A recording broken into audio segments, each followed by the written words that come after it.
Hello my friends, welcome back to the channel. If you're coming back, if it's your first time, welcome for the first time. Excited to have you here regardless. So this video today is just going to be a little bit of like a quick sort of like update on what I am reading. Some more of the long form like idea videos are on the way. I just still need to, they need to percolate a little more, just a little more percolation there. And really I just wanted to get back to like books in general and just give you an update on what it is that I'm reading right now and what I plan on reading next. It's not exactly a TBR because, as I said in a previous video, I can't exactly do those all that well.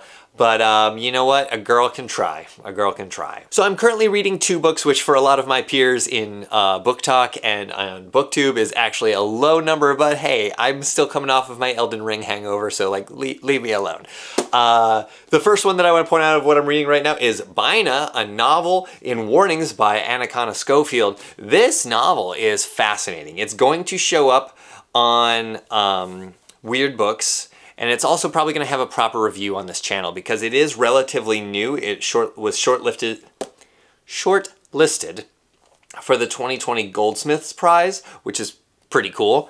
And it's weird in that it is not afraid to take liberties with what the text is supposed to look like on a given page.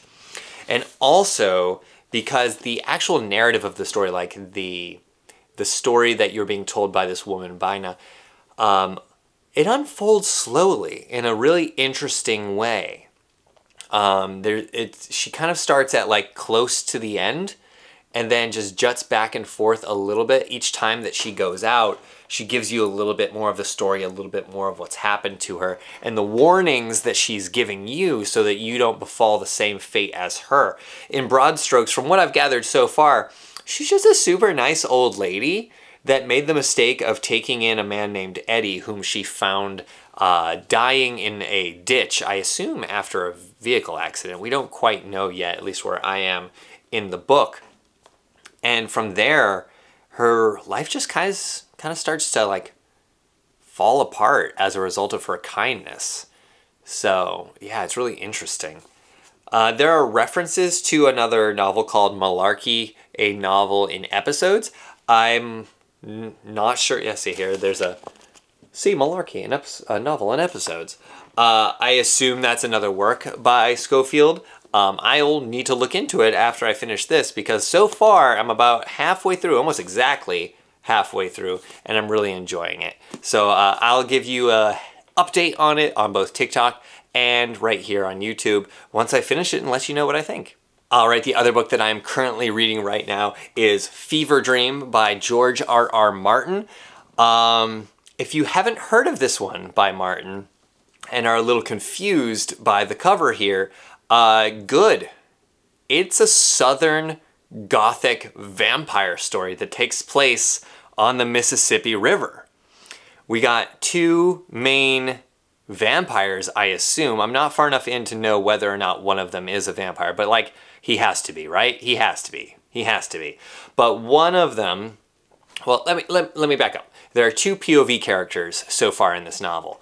There's Abner Marsh, who is the captain of a riverboat, and then there is a vampire who I'll get to in a second. But Abner Marsh, this guy comes to him. Abner Marsh himself has fallen on hard times, like he's had boats catch fire, run aground. He's basically got no money, no money. He's an experienced man on the river, but has no money. So he is approached by this mysterious stranger named Joshua York, who is like, yo, I will build you the greatest steamboat the world has ever seen. All I ask is you let me ride on it and not ask questions about how goddamn weird I am. And Marsh is like, yo, bet, sounds great, let's do it.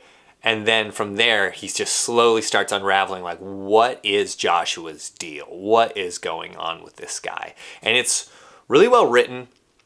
The other POV character is a malevolent vampire.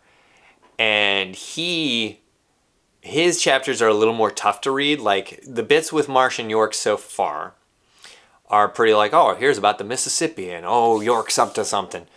But with this vampire and his like little clutch of other vampires, it's pretty tough.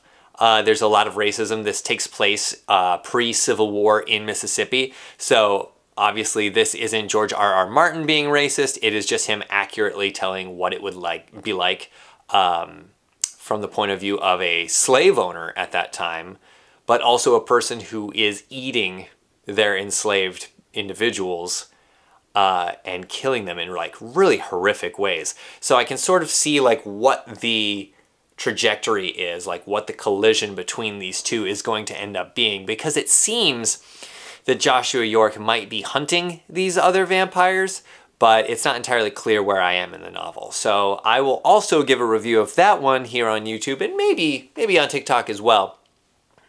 But yeah, Fever Dream, George R.R. Martin. Strange, but I'm enjoying it. It's not what you expect from him. It's not high fantasy. Okay, so like I said, those are the books that I am reading right now. I do have like a pile of books here that I want to read next. Not necessarily in the order that I'm going to show them to you, but it also might be not these books because I'm so terrible at it. But I do know that my next physical read, I want it to be Chess Story by Stefan Zweig. I hope I said that right. Mainly because it is so short. I really need to get back on track with my reading goal if I have any hope of getting anywhere near it. And this sounds super familiar. It takes place in 1938, and the Chess Story, sometimes known as the Royal Game, was the last thing he wrote before he and his wife committed suicide. So obviously this is going to be, it's going to be a laugh a minute, this one here. But it takes place on an ocean liner. There's a champion chess player and a lawyer, and they like play a game together and stuff unravels through there. It's published by the New York Review of Books, who I very much trust their taste in literature. More so than other publications that are dedicated to criticism. I feel like the New York Review of Books like understands what makes a book different and what makes a book special. So I'm really excited to fly through this one, hopefully in like a couple hours, if that. So yeah, look out for Chess Story. It'll be coming. All right, after that is when things start to get a little more like up in the air. Are we not gonna read it? The first one that's just like been leering at me for a while, and people have continuously asked me in my TikTok comments whether or not I've read it, and the answer is no, I haven't, is If on a Winter's Night, A Traveler by Italo Calvino. It seems so fascinating. It's a novel that like keeps stopping in the middle of this, but it's also, I think, like told in the second person, which is wild. Yeah, like I'm really interested in reading this. So this might be up after Chess Story, but there are two others that I'm really considering as well. One of the other ones is the new Ruth Ozeki book, The Book of Form and Emptiness. As longtime viewers of the TikTok or the channel may know, Ruth Ozeki's other book, one of her other books, The Tale for the Time Being, is one of my favorite books of all time. Like it is like, it holds a very special place in my heart. But I haven't read any of her other stuff. I have her other novel right here, My Year of Meats, which came highly recommended, but this is like really new. This is still hardcover. I think it was published this year.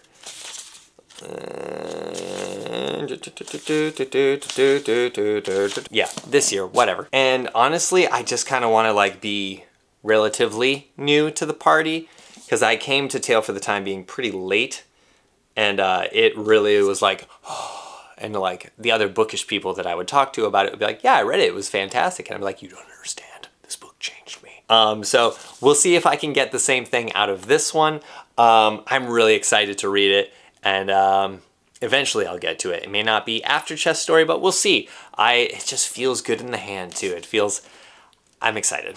And then for some reason, keeping with the red books trend, the other one that I'm very much considering reading is Klara and the Sun by Kazuo Ishiguro. Yeah, I haven't read any Ishiguro. I haven't read The Buried Giant, Never Let Me Go, Remains of the Day, any of that. But the man has a Nobel Prize, and it just keeps pumping out these books that people swear by, that people are like super like passionate about. So I wanted to read them, and this one sounds so fascinating. Klara is an artificial friend with outstanding observational qualities, watches carefully the behaviors of those who come in to browse and of those who pass in the street. She remains hopeful a customer will choose her, but when the possibility emerges that her circumstances may change forever, Klara is warned not to invest too much in the promises of humans. It seems both philosophical and heartbreaking, which, have you met me? Like, that's my jam. Like, give it to me. Put this directly into my veins, please, and I will be a happy, happy camper. Which of these after chess stories do you think I should read? I am super interested to hear what you have to say about it. If you've read these books, let me know what you thought of them. I don't particularly care about spoilers, so don't worry too much about that, but other people in the comments may care about spoilers, so please don't spoil the novels. 2 of the 3 of these are very new, so like, let's be considerate of other people's experience, all right? Yeah, shorter video this week. I'm so happy that you watched. I'm so happy that you're here. I'm so happy that you've subscribed. If you haven't, let's fix that, right? Subscribe. Hit up my link tree as well. You will see all of my other socials, my TikTok, my Instagram, my Twitter even, which I barely use, but hey, why not? I might drop the odd pearl or two. And yeah, thank you so much for watching. I'll hit you next week with maybe a review, but definitely another like video essay type video. And hey, thanks for watching. You can do so much with your time, and you chose to spend it with me. And that really does mean a lot to me. Thank you. I'll catch you next time. I love you.